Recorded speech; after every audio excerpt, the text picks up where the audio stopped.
काम कर चुके हैं। भारतीय झंडा लहराता हुआ वेस्ट इंडीज के से बना हुआ है, झंडा ऊंचा है हमारा। हार्दिक हीरे की शान पर रोहित शर्मा, विराट कोहली रोको सारे जहां से अच्छा हिंदुस्तान हमारा, जब जान में गया हिंदुस्तान हमारा। ये कैच पैर की वजह से फिर से सूर्य कोहली को देखिए, ये क्यों ना खुशी से वो दीवाना हो जाए। झंडे दिए गाड़, खंभे दिए उखाड़,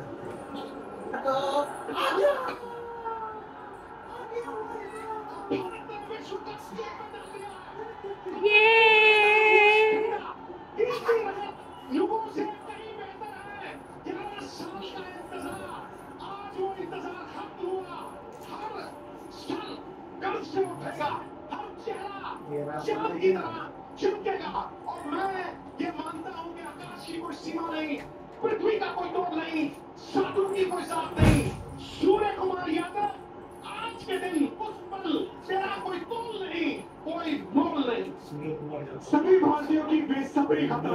वर्ल्ड कप ट्रॉफी का जो सूखा था वो खत्म, अब कहानी शुरू।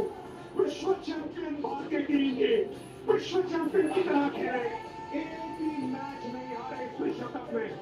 30 गेंदों में 30 रन साउथ अफ्रीका को चाहिए थे। पीछे थी भारतीय टीम, लेकिन फिर आए हार्दिक पांड्या, फिर आए जसप्रीत बुमराह और फिर आखिर में आके भारत ने ये मुकाबला जीता। भारत ने ये विश्व कप जीता। 2007 में साउथ अफ्रीका में जीता था विश्व कप और 2024 में